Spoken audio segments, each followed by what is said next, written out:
देश और दुनिया की तमाम छोटी और बड़ी खबरों के लिए हमारे चैनल को सब्सक्राइब करना न भूलें और बेल का बटन जरूर दबाएं। रमजान के पवित्र महीने में गयासुद्दीन शेख ने एक अहम अपील की है। कांग्रेस के वरिष्ठ नेता और पूर्व विधायक गयासुद्दीन शेख ने मुस्लिम समाज के कारोबारियों और संपन्न लोगों से गुजारिश की है कि वे अपने इलाके के उल्लेमा-ए-किराम, हाफिज-ए-कुरान और मुअज्जिनों की आर्थिक मदद करें। उन्होंने कहा कि मस्जिदों में दिन रात सेवा देने वाले ये लोग समाज को दीन की राह दिखाते हैं, बच्चों को कुरान की तालीम देते हैं और नमाज की अहमियत समझाते हैं, लेकिन अक्सर उनकी तनख्वाह बहुत कम होती है, जिससे उन्हें अपने परिवार का खर्च चलाने में कठिनाइयों का सामना करना पड़ता है। रमजान रहमत, बरकत और मदद का महीना है। इस पाक महीने में अगर हम अपने उल्लेमा, हाफिज और मुअज्जिनों का सहारा बने तो यह न सिर्फ इंसानी फर्जो है बल्कि बड़े सवाब का जरिया भी है। गयासुद्दीन शेख ने समाज के सक्षम लोगों से अपील की है कि वे आगे बढ़कर इन खिदमतगारों की मदद करें ताकि वे सुकून के साथ अपनी धार्मिक जिम्मेदारियां निभा सकें। आइए सुनते हैं क्या कहा गयासुद्दीन शेख ने। आज इस रमजान मुबारक के पाक महीने में एक नेक बात को लेकर के, एक नेक अपील को लेकर के आपके सामने आने का मौका मिला है। खास करके जब रमजान मुबारक का पाक महीना चल रहा है, ऐसे वक्त में हम तमाम जो साहिब माल हैं उनको ये गुजारिश करते हैं कि जो हमारे मस्जिद के इमाम हैं, हमारे हुफ़ाज़ इकराम हैं, हमारे उलमा इकराम हैं, हम सब जानते हैं कि उनकी जिंदगी किस तरह कसपकस भरी जाती है। पहले तो दारुल उलूम में पढ़ना, उसमें कुर्बानियाँ देना, घर में माँ बाप को, बीवी बच्चों को, सबको छोड़ करके वहाँ रह करके दीन की तालीम को उनको हासिल करना पड़ता है। उसके बाद जब तालिब इल्म अपनी एक डिग्री ले लेते हैं, एक सनद ले लेते हैं, उसके बाद हिंदुस्तान के अलग अलग कोनों में जाकर के अपनी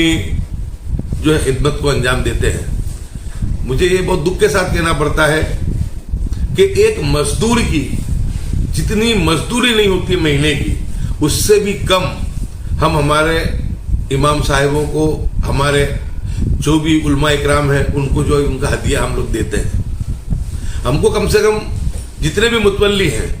या ट्रस्टी हैं, उनको इस चीज का ख्याल करना चाहिए कि हमको सबको मिलकर के ये कोशिश करनी चाहिए और साहिब माल के ईमान को जगाने की कोशिश करनी चाहिए कि हम सब अपने तरीके से जो है हम उसके लिए चंदा इकट्ठा करें और लिल्लाह रकम से हम उनका माहाना, उनका हदिया भी दें। और खास करके जब रमजान का पाक महीना चल रहा है तो ऐसे वक्त में, रमजान में तो वैसे भी आदमी का दिल बहुत सखी होता है, उस वक्त में हम सब हमारे अहलो अयाल का ख्याल करते हैं। इस वक्त में हम हमारे जो आलिम दीन हैं उनके भी बच्चों का, उनके भी परिवारजनों का हम ख्याल करते हुए बिल्कुल जिसको कहते हैं कि खुले हाथ से हम लोग उनको लिल्लाह रकम से उनको हदिया दें। ये खास आज बात लेकर के आपके सामने रखी है। हमारे जितने भी मदारिस हैं, अल्हम्दुलिल्लाह अब तो एक पैटर्न जो हमारे साउथ के राज्यों में, कर्नाटक, आंध्र में पहले से थी कि दीनी तालीम के साथ साथ दुनियावी तालीम देने का भी निज़ाम वहाँ पे कायम हुआ। उसके बाद हिंदुस्तान के अंदर जो दीनी तालीम के साथ दुनियावी तालीम देने का जो निज़ाम, अगर उसका किसी ने इब्तिदा की, उसका अगर कोई फाउंडर मेंबर था, तो वो हमारे हजरत मौलाना गुलाम मोहम्मद दस्तानी साहब रहमतुल्लाह अलैह, जो आज से कुछ महीनों पहले इस फानी दुनिया को छोड़ करके चले गए। लेकिन वो एक मिशन दे करके गए कि हमको हाफिज कुरान भी बनाना है, आलिम दीन भी बनाना है, मुफ्तियान इकराम भी बनाना है, लेकिन साथ में डॉक्टर भी बनाना है, इंजीनियर भी बनाना है, एक अच्छे एडवोकेट भी बनाना है। क्योंकि जब आदमी की पेट भरा होगा, आदमी का रोजी का इंतजाम होगा, तो वो ज्यादा अच्छे तरीके से दीन की खिदमत कर पाएगा। तो आज साउथ में जिस तरह हम देख रहे हैं कि बहुत सब उलमा इकराम डॉक्टर भी है, इंजीनियर भी है, अच्छे चार्टर्ड अकाउंटेंट भी है, साइंसदान भी है। तो ये एक सिस्टम जो साउथ से शुरू हुई थी, उसको गुलाम मोहम्मद दस्तानी साहब ने इस गुजरात में और महाराष्ट्र के बॉर्डर पे अक्कलकुआ में शुरू किया और अल्हम्दुलिल्लाह आज हमारे गुजरात में भी ज्यादातर मदरसों के अंदर दीनी तालीम के साथ साथ दुनियावी तालीम भी दी जा रही है। तो यानी अगर आदमी का रोजी का जरिया अगर सही तरीके से उसको मुहैया होगा तो वो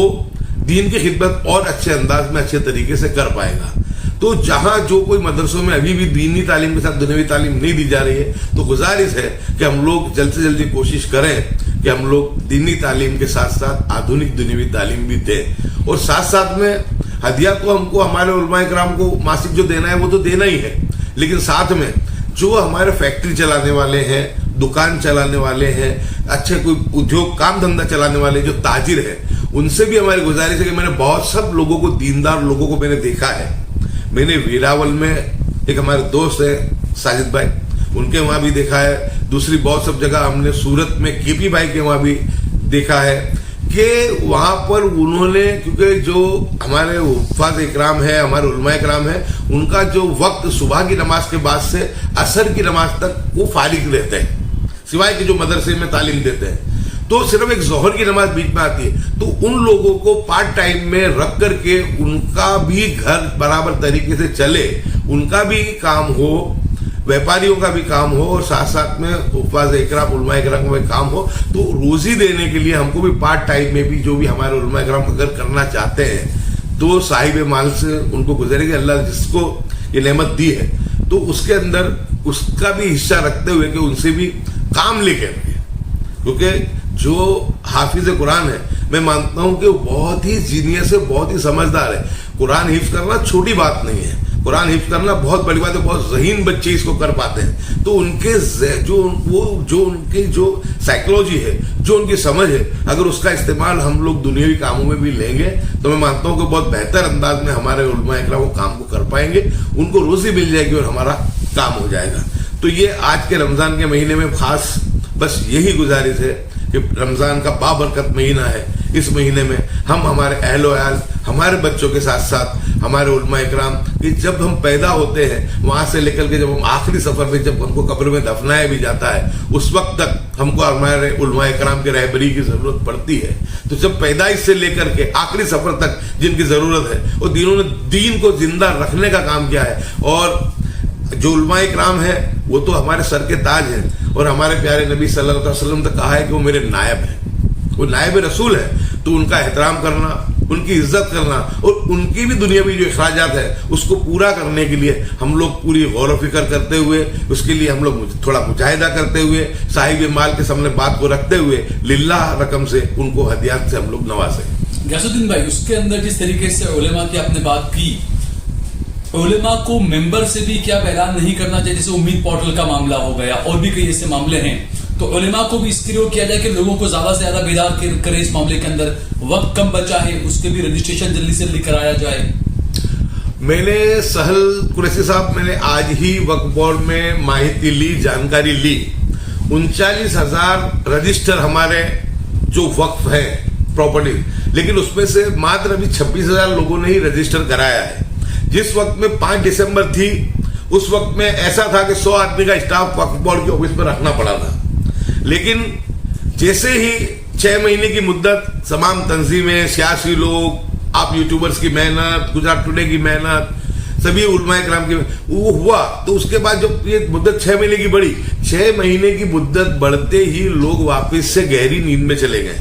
अब सिर्फ आप समझिए कि 3.5 महीने का इस वक्त बचा है। और आपको कहूं मैं कि जैसे वक्त अमेंडमेंट बिल आया उस वक्त में मस्जिदों से ऐलान कराया गया, उलमा इकराम ने ऐलान किया। अब जब यूसीसी का मामला आया उस वक्त में हमने ऐलान की बात की, उन्होंने हमारी बात पे लब्बे कहते हुए उन्होंने ऐलान कराया। अभी जब फिलहाल उम्मीद पोर्टल की बात आई उस वक्त में भी तमाम मस्जिदों में ऐलान को किया गया। अभी अल्हम्दुलिल्लाह परसों जुमा का बाबरकत दिन है, रमजान का महीना है, तो मैं आपके माध्यम से यही गुजारिश करेंगे कि अभी फिर से जितने भी हमारे मुतवल्ली हजरात हैं, जितने भी मस्जिद का वहीवट करने वाले लोग हैं, जो शऊर रखने वाले लोग हैं, वो अपनी अपनी मस्जिद में अपने उलमा इकराम से कह करके, जो गहरी नींद में भी मुस्लिम समाज वक्त के मामले को लेकर के सो गया है, तो वापिस से जागे। रमजान का बाबरकत महीना है, हम समझते हैं कि थोड़ा वक्त हमारा SIR में भी गया, 2.5 महीने हमारे SIR में चले गए, लेकिन उसमें सामूहिक हमारे प्रयासों से अल्हम्दुलिल्लाह हम 100% कामयाब हुए कि गुजरात का एक भी लायक मतदाता उससे हम लोग उसमें बाकी नहीं रहा। तो इसी तरीके से अगर ये उलमाए कराम जो इस मस्जिद से बात को करेंगे तो मैं मानता हूँ कि बहुत बड़ी बात होगी। मस्जिद का जो मिंबर है वो अल्लाह तबारक व तआला ने और अल्लाह के नबी सल्लल्लाहु अलैहि वसल्लम ने मस्जिद के मिंबर और जुमा के खुतबे के लिए जो रखा है, जो उसका निज़ाम है, वो इसीलिए है कि तुम्हारे सामने जो दुनियावी मसाइल आते हैं उस पर भी तुमको हफ्ते में एक मरतबा बात करनी है। सिर्फ दीनी बात नहीं करनी है, दुनियावी बात की, दुनियावी मसाइल के लिए भी बात करनी है। इस तरीके से ईद का जो खुतबा है तो ईदगाह के अंदर जो रखा गया है उसमें तुमको पूरे साल के जो मसले आए हैं उस पर बात करनी है। और हज जो है वो हज पूरे आलमी इंसानियत के लिए, पूरी दुनिया के मुसलमानों के सामने आए हुए हालातों पे उसका तस्करा हो, उस पर बात हो, गौर व फिक्र हो। यानी हज का कोई भी मकसद, हर मकसद साइंटिफिक तरीके से हमारे कुरान ने और हमारे प्यारे नबी सल्लल्लाहु अलैहि वसल्लम ने बताया है, सिर्फ हमको उसको फॉलो करना है। तो गुजारिश करूंगा कि आपका साहिल भाई बहुत अच्छा सवाल था, और हमारे उलमाए किराम, हमारे मस्जिदों का और हमारे जो कब्रस्तानों का इसका जो भी वेट पाने लोग हैं वो लोग अपनी मस्जिदों में जुमा के खुतबे का इस्तेमाल, जो हमारे फिक्र के हालात हैं उसके ऊपर समाज को जगाने का काम करें। और इंशाल्लाह उम्मीद है जब बात पहुंचती है तो उलमा इकराम इस बात को रखते भी हैं, लेकिन ज्यादा तवज्जो देते हुए, क्योंकि आज इन मस्जिदों से ही बात करके हम लोग ने SIR के मामले को सुलझाया, समाज को जगाया। वक्फ के मामले में भी मस्जिदों से ही बात हुई, सुलझाया। यहाँ तक के जब यहाँ पर जब पहलगांव में जब आतंकवादी हमला हुआ उस वक्त में भी हमने अपील की थी कि ये आतंकवादी कृत्य के खिलाफ हमको हर मस्जिद में काले, एक हाथ में काला जो है पट्टी बांध करके इसका विरोध करना है, ये आतंकवादी कृत्य का। तो उस वक्त में तमाम मस्जिदों में अल्हम्दुलिल्लाह सब लोग गए थे, क्योंकि मुसलमान जो है वो राष्ट्रभक्त है। हमारे विरोधी चाहे कोई भी बात कर लें, उन्होंने कभी भी उनके बरसों तक उन्होंने उनके हेडक्वार्टर पे तिरंगा नहीं लहराया, कभी में उन्होंने जो था कि आजादी का जश्न नहीं मनाया। अब वो ज्यादा कूद के आ रहे हैं, लेकिन इस आजादी के अंदर हजारों हमारे उलमा इकराम ने शहादत भी दी है और अपनी कुर्बानियां भी दी है। और ये जो हिंदुस्तान को जो आजादी मिली उसमें हमारे उलमा इकराम, हमारे मुस्लिम समाज का बहुत बड़ा रोल रहा है। तो आज के वक्त में जो मैं मानता हूं कि आजादी के 70 साल के बाद इतना नाजुक वक्त उम्मत मुस्लिमा के लिए कहीं नहीं था। हिंदुस्तान में तो नाजुक वक्त है ही, लेकिन पूरी दुनिया की सड़कें जो है वो मुसलमान समाज के खून से रंगी पड़ी है। हर जगह पे इस्लामोफोबिया है, हर जगह पे देखो तो मुस्लिम समाज को हर तरीके से, चाहे लिंचिंग के मामलों को लेकर के, चाहे रिहायशी गरीबों के, जैसे जंगलेश्वर राजकोट में हुआ भी, उनके मकानों को तोड़ना, मस्जिदों को शहीद करना, मज़ारात को शहीद करना। मैं मानता हूं कि 2014 के बाद जो सरकार दिल्ली में बैठी नरेंद्र मोदी की, उन्होंने तो जुल्म की जो है इंतहा कर दी है। तो ऐसे वक्त में सबका इकट्ठा होना भी बहुत जरूरी है और सिर जोड़ करके बैठे और उलमा इकराम हमारी रहबरी करें और जुमा के खुतबे का पहले हमारे मसाइल पे उसके हल के बारे में भी बात हो, ऐसी मैं गुजारिश करता हूं।